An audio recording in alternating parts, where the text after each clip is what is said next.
Hello, welcome to School of Hope YouTube channel. I'm Kathleen Schwartz. I am the founder and director of School of Hope in Zambia.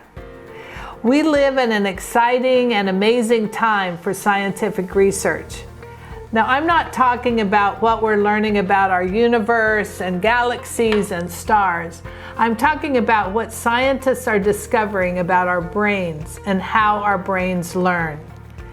As educators, we should be interested, curious, and excited when we discover what scientific research tells us about how children learn. How do children learn? Our teaching and the education in Zambian schools should reflect this new scientific information. Did you know that our brains keep learning and changing our whole lives?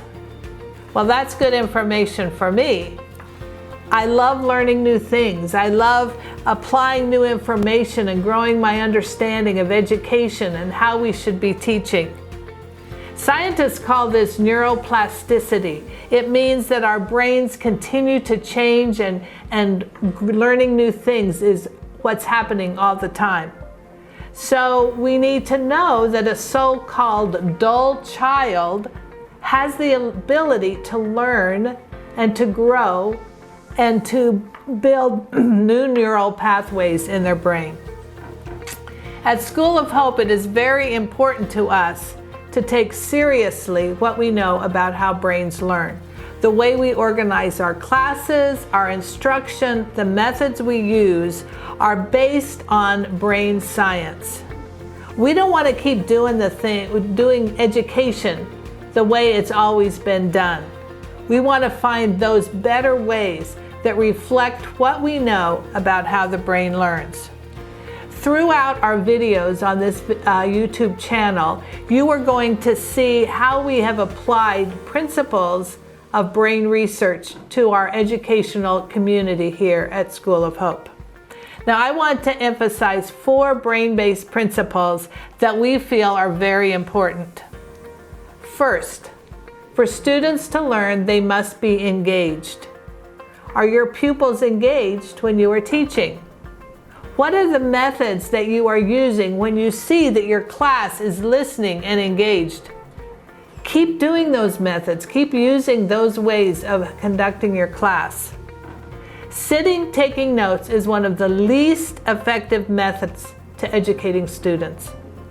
How can you incorporate small groups, games, active discussions, and working in pairs? Are you excited about what you are teaching? Are you modeling the joy of learning? Can you give the students a reason for why they need to learn what you are teaching? One of the good things about the Zambian government's requirements now for school-based assessments is that it encourages us, the teachers, to do things that involve the students in learning, like experiments, presentations, and so forth. Let's engage our students in learning. Secondly, we need to understand the appropriate amount of direct instruction that teachers should be using.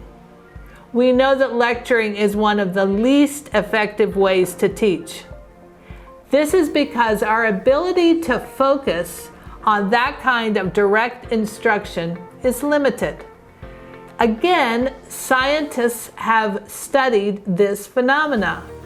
You may be surprised at how short a time we can usually focus. Preschool to grade 2 have the ability to focus about 5 to 8 minutes. Grades 3 to 5, 8 to 12 minutes. Grades 6 to 8, 12 to 15 minutes. Grades 9 to 12, 12 to 15 minutes. Adults, 15 to 18 minutes. Think of yourself when you are in a meeting or at a lecture or even in church listening to a sermon. Do you find your mind wandering? Are you able to focus for 40, 50, or even 90 minutes on the person giving the information? I'm not. Why do we think that students would be able to do this? How long are you lecturing? Are you using active learning? Do you fill a 40-minute or a 90-minute class with just you talking and presenting? If so, you are not an effective teacher. Less is more. Now, this does not mean that we have to have short class periods. In fact, our brains need more time to process. This is our third principle. Our brains need more time to process and absorb new information. The more information you try to pack into class time, the less students will remember and take in. Too much, too fast, it won't last. And I'm also talking about the whole school day. We think that by having students attend 5, 6, 7 classes that they are learning more. The opposite is true. That's too much information. Too much, too fast, it won't last. Just think about it. If I gave you 6 or 7 books to read at the beginning of the day and I said, read the first chapter of all these books, we will discuss at the end of the day. And I came back, would you remember what you read in the first 3, 4, 5 books? Probably not. It's too much information in too short a time. You needed to spend time on each book thinking about it and figuring out how you understand that information. Yet, in our schools, we expect students to attend 5, 6, or 7 different 40-minute periods and remember and absorb everything. Our brains just don't work that way. So although it doesn't work for lecturing for long periods of time, students do need longer periods to work with the information, to apply the information, to talk to each other, to summarize what's been presented, to be able to ask questions of the teacher, to work together and review and process the information. Presenting more information does not mean that more learning has taken place. Again, too much, too fast, it won't last. And finally, my fourth point. To learn new information, we need to hear the information several times and review it. Repetition is critical to learning. Have you ever heard a teacher, maybe yourself, say to a student who asks a question, I've already presented that, I'm not going to go over it again.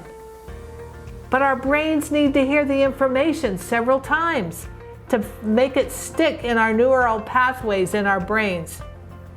Teachers, the information needs to be presented several times, discussed, applied, and used. Repetition is necessary. Preview what is coming. Present in an engaging way.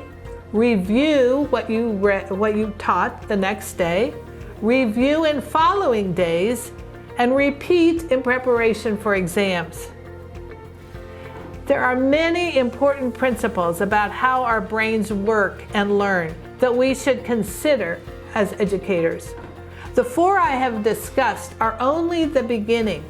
In upcoming videos, we will be looking at particular methods that we use at School of Hope, how we apply these brain-based learning principles. The 4 I have discussed, number 1 is engagement. Secondly, the appropriate amount of direct instruction that we can take into our brains. Third, that we need time for information to be applied and processed, and that repetition is a necessary and important part of learning. I urge you not to miss upcoming videos as we explore important concepts that we are applying here at School of Hope.